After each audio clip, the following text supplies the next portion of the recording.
Follow us on Facebook, Twitter, and Instagram. Thanks for watching. We'll see you again on Inside OC.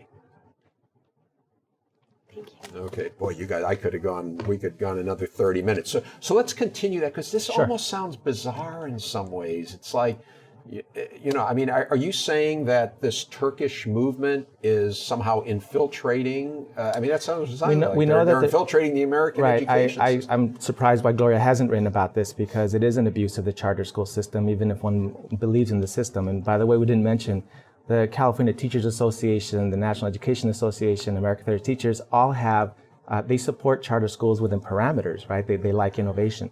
That's often left out of a lot of Gloria's op-eds. I'm glad you read my op-eds. Of course. How could one not, right? You have to be aware of what's happening in the world. But this question of this larger Gulen movement is that there's over 200 and some charter schools around the country being investigated in every state. And we saw that in California, instead of being investigated and really scrutinized, it's the state supposed to, it wasn't happening. So for example, when they proposed the charter at Anaheim, both at the high school district and Anaheim Elementary, we're talking about a 5-year period of a charter that would cost us $48 million, much of which is really unclear where that money goes, how contracts get happen, how contracts get procured, who actually benefits, and whether there's actually success at these schools. In the charter school environment, you don't even know how much the people make at a school site, because there's no transparency. The law doesn't force them to actually provide Freedom of Information Act requests. So there's total darkness in terms of charter schools as it relates to the public space. Gloria, what's your take on this allegation about the involvement of this Turkish cleric or whatever? I'm really befuddled by it. Anybody can make an allegation, but the facts are the facts. And thus far in California, even with the Department of Education, there's just sort of like, no, they're there. So they have not. So has Magnolia denied the? Oh, absolutely. And again, too, there has not been a pressing issue. But here's the interesting thing to me. What I'm really troubled with is why? Why would you as a public official take the side of the president of Turkey, who, by the way, has his own problems with democracy and parents even living, quite frankly, and agree to become the spokesperson for this person? Mind you, in January of this year, this is the same president who wanted to change his constitution to amass more power and cited the government of Adolf Hitler as the reason why, sort of a reason why how he could model his country. That is rather amazing to me. I don't know all the details with Magnolia, but I do know this, that you've indicated this has gone on allegedly for years and years and years. There's no investigation. There's no outcome of this. Much of this has been looked at. It's been said there's nothing there. You don't proceed. But what I'm curious with, Jose, is I would like to ask is, did the Turkish government approach you to ask you if you would become their representative in this complaint, or how did you get involved? The government of Turkey did not approach me, and I think your op-ed is completely false. It is I haven't written on this. Oh, yes, you did. Yes, you did. You said that it's a legal complaint and that I joined the Turkish government represented by the Turkish government. I acknowledge That's actually patently false. It's patently false. It's not a legal complaint. I'm not represented by the Turkish government nor by their lawyers. I simply joined and did a complaint as a parent, which you should presumably support. They support parents under the Uniform Complaint Procedures of the state of California, saying, I would like an investigation. Here's the evidence why. And so that's their job. All we're asking for is to investigate. We have an allegation. So how did that come about? I am kind of interested in that. Who brought this to your attention? Well, Magnolia made a petition to become a charter school in Anaheim Elementary. And so I began to look at the petition and saw But you are no longer on the board. But I'm a tax-paying parent. Okay, do I not have a right to? No. I'm not saying that. Yeah, I really am curious. So how did you get involved to say, I'm going to be the one to carry this? Well, that often is the case. Why you're the one carrying a lot of things yourself is that you look at things and you say, somebody needs to stand up. But not for the Turkish government. I'm not standing up for the Turkish government. I'm standing up for the use. Are you worried that our public taxpayer dollars are potentially going into international affairs? Does that concern you? What I'm worried about. Does that concern you? What I'm worried about is that the It's right. a question. Does that concern you? Anaheim parents have chosen to go to the Magnolia School, irrespective of whatever political opponents the president of Turkey has. He's got to deal with it in his own political circles. But what I'm interested in is, I want the rights of parents, and under California law, under national laws, federal laws, parents have the right to choose a charter school. Yeah. These parents have chosen Magnolia for whatever their reasons may be. It's a high quality school for whatever the reasons are.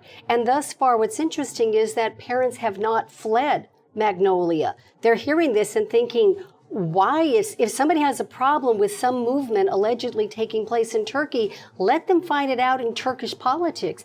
Don't bring that politics here. That's what this is about. But and that's why people are so befuddled. As a parent and taxpayer, I'm concerned that as a parent, my taxpayer dollars that I'm giving to the state are being siphoned off. But it's an allegation. It's an allegation, and there's no evidence. No, the legislative audits, again, too, the Department of Education. That's why we have a body to investigate, Gloria. I don't understand I don't understand. Just as parents allege things at Palm Lane and you ask the school board. Well, let's see. Has the Department of Education responded? They said that they needed more time to investigate. That's probably polite for saying no. Because you know the bureaucracy more than I. You helped create it and sustain it. So here's the issue. The issue is, are we or are we not concerned that taxpayer dollars are presumably being used in international affairs, given that we're constantly cutting our state budgets? You were part of a state legislature that cut our budgets by billions of dollars, right? And then held us to a standard that was higher than any other state in the nation. My attitude might be, maybe this is a little flip, but it's like, well, if they're running a good school, well, that's unless the question. There's evidence like they're taking the money and they're putting it into the international drug cartel or something. But, if the point is that some person, and this is, of course, Magnolia denies this, but if this cleric, who's supposedly involved in this school, so if he's a political enemy of the head of Turkey, does that really impact the school? In other words, so what? So what? Who doesn't have a political enemy? Well, you could say that. I'm just wondering, what is your concern? You could say that, but what's your concern? As a taxpayer, I'm concerned that my public tax dollars, we have a Department of Defense, we have a CIA, we have international entities, State Department that gets funded to deal with these issues. My concern is that education public tax dollars are being used for international affairs. That is a huge concern as a taxpayer. Now, at the end of the day, do the ends justify the means? I guess who cares where the money goes? Well, obviously, we do care where the money goes. No, but and there's ways to know where the money's going. In other words, the money's going to this charter school, and that's pretty clear. Whether the guy who's involved in it has some political agenda in another country, as long as the school's doing a good job. Well, that's what I would encourage you to watch the documentary Killing Ed. It's really about how schools are being, and this is the problem with corporatized charters. Localized charters, like with the one we approved at Goals Academy, is a localized one that I supported. But when we're talking about networked charters, corporatized charters in that sense, that these hedge fund managers are now looking at as a profit, basically a gold rush. Walmart had a workshop called Bonds and Blackboards for hedge fund managers about this new opportunity in school charter schools for profit. The concern is when anything's run for profit, this is the public good of education. It's about all of us. It's a social contract. So if we just lend that over to private management organizations who are only putting money in so they could reap profits, good for the person wanting to make profits, but certainly, as Donald Trump might say, but not good overall, because all those resources, as much as they're needed, should go right back into the school. And they do go into the school. And we don't know, if I might finish, we actually don't know how much people make because our California charter laws don't allow for the public to actually know how much a Caprice Young, that can be changed in the legislature, though. If that's a big issue. But it can be. You can take the lead on that. But I think ultimately, if I can say, charter schools are public schools. When we talk about it goes back into the public, ultimately, the public it goes into are the children that we are educating. These are California residents. These are children who are going to take their place in the next generation to become the new doctors and lawyers and senators and council members and television hosts, whoever they are. But ultimately, I fundamentally believe that, and I've been educated completely from kindergarten through PhD in a public school system. I believe in public education. Charter schools are a part of public education, a fundamental part. But the investment is not, it doesn't belong to a district. The investment is an investment in people. It's an investment in children. And when those investments are working great, let's replicate them. Let's copy what charter schools are doing and doing well. And parents ultimately should have the right to say, I pay the taxes, I get to choose which model, which school, which public school I want to go to. Unless I'm rich, then I can go anywhere. But all of this is about keeping it in the public sphere, which I support. There's so much more we could talk about. We do have to wrap up our open mic. But if I just could say, because this is really important, I value parent. I am a parent, but I'm also a taxpayer that paid for the school bonds that helped modernize Palm Lane. Should I then have a say in what happens to the school? I am a taxpayer. As much as I value that parents, in fact, our current processes allow parents to be fully empowered to what happens inside the school. That's always been the case. But the question is for the taxpayer who invested in that school site, what's my recourse when a public building that I invested in as a taxpayer and that I voted for to invest as a taxpayer is now being handed over to private management? Shouldn't I have a say? It's a public school. Do you school want to still. disenfranchise voters, or do you not, or do you want voters? Management. It's a public school. Read the California laws. These Parents are do not elect the board of schools. directors. It's not. It's a public school with a private schools. organization. Check the law. They're public siphoning dollar schools. Is what they are. Just very quickly to wrap up. That will create. That will create. The way this is going, because we know that there's been 2,500 charter schools closed nationwide in the 21st century. That's my concern. That first grader may get a very good public school for the private school privately managed for 2 or 3 years, but once they make their money, where will they go? And so what we're going to have is education strip malls throughout the country, if not in California, where we're just going to have profiteers moving here and forth. Some people would suggest we already have those in the public school system in many parts of our country. We have education strip malls. Right. There are some poor inner schools. city of Chicago. Inner city of Chicago. That's right. Parts of LA Unified. Right. That's right. Yeah. And when you look at why are your they own lawsuit. So here's the bigger picture that Gloria never talks about around education. Is anyone who does research in education and engages in education knows that it's nearly impossible to systemically improve public schools without it being a holistic approach, which means neighborhoods, which means investments in cities, investments in where kids play. But it starts with educating children. We can go on and on. So we can have there's a reason why povarity and education are related. It starts with having quality teachers in a classroom. So bottom line, this is the last thing I want to ask both of you. Overall, there's been a lot of studies now. How are charter schools performing? Performing exceptionally well. There are some poor charters, and they should be shut down. And I support the shutting down of badly run charters, just as I support the transformation, including the shutting down of badly run traditional So is there public the schools. surveys, what do they show about test scores, performance, that type of thing? Overall, the vast majority of the studies show that charter schools are succeeding at their mission and are educating children, including English language and poor children.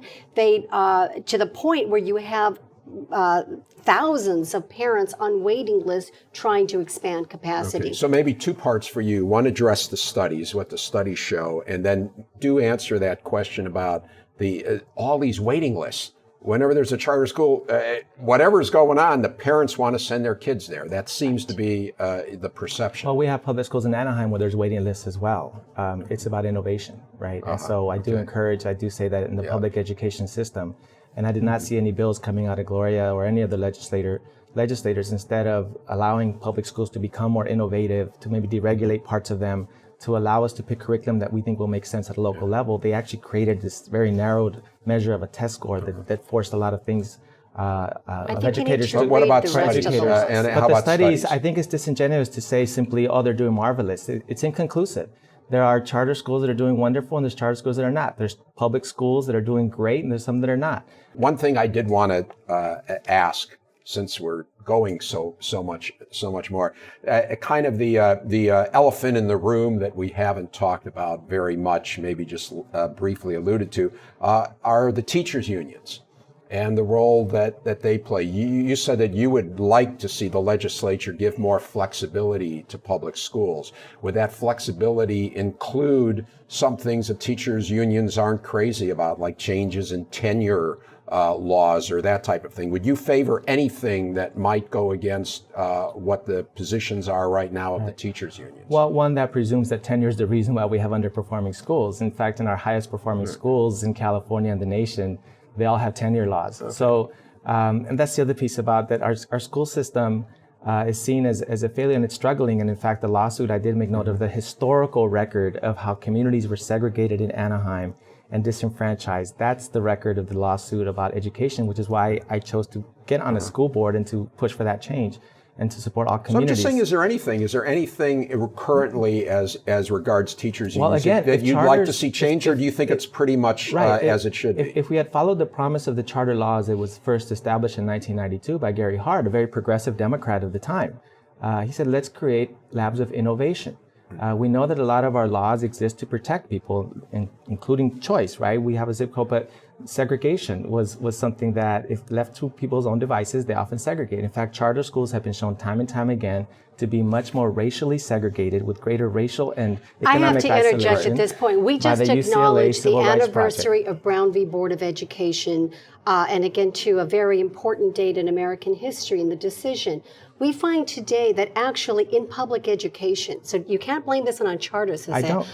In public education, we have found our schools today are more segregated than they were in the 1960s. That's right. So this is a number of factors and issues, including, of course, to changing demographics in California. But I think ultimately, I hope as we go out of this conversation, because the issue is about charter schools, a quarter of a century ago, a Democrat wrote a law that says, I am going to basically give parents the right to make a choice. And we're going to produce labs of innovation. And you don't have to go there. You're not forced to go there. You can choose to go there if you like the model. 25 years later, in 2016, we have seen charter schools blossom in California. Public schools, publicly funded, relax from some of the statutes, and I would hope that school boards would go to the legislature and say, give us that freedom as well. I would support that, but you've got to have flexibility and change and high expectations for teacher training and for models of innovation and support that. But a district itself cannot use the excuse, we're losing money. We can't maintain our adult workforce as the reason to go after successful charter schools. That's what's occurring now. And my hope is that ultimately that parents will continue to have the freedom to choose the public school medium that they desire. That's the spirit of the law. Parents have a choice to enroll in any public school that they like. So it's a misnomer to say that they're entrapped by zip codes. But the Anaheim Union High School District has actually passed a resolution. This is the same Anaheim who's asking for a moratorium on all charter schools in California. This is a moratorium that will never be passed in California, not even by this legislature. Governor Brown would not support that. It's like saying we want to have a moratorium on parents' choice. We're talking about an industry that, like you said, an industry that is exploding, and they're simply saying, let's stop, let's see where we're at, what's good, what's not working well. We know what's working well. We have folks can go to the website, reformchartersschools.org. They're not saying abolish charter schools, saying reform charter schools, and let's take a moratorium to check where are we. So, for example, under current law, charter schools are not required to have transparent budgets and salaries. We have no idea how much. What about that transparency issue? Let's do it. That's great. I'm supporting, again, too, I'm the founder of Scholarship Prep Charter School. This is a charter school that is starting this fall. It's a countywide benefit. One of the criticisms of charter schools is that it, quote unquote, cherry picks. It doesn't take ELL, English Language Learner students. The vast majority, I'd probably say, 85, 90% of our students are poor. They're inner city kids. They are English Language Learner students, et cetera. And I have a very high expectation for myself as a charter school, a founder and an operator, for the teachers that we've hired, and for the children and parents. Parents are so excited that they are not have to go to the same school that they've been going to I'm for sure years. You would do right by parents, obviously, but the question is, in a deregulated system, do you trust others to do the same? And that's the question, right? Is creating that balance, and that's what this movement is about. Reformcharterschools.org. It's not about regulation. It's about making sure. It's about providing innovation and holding everybody charter schools accountable. were not intended to become the education policy of the state. They were intended to be labs of innovation. Unfortunately, we are totally out of time, but thank you so much, both of you, for taking so much time to discuss such an important issue. Thank you. Bring us back. Thank you, Rick. All right. Thank you.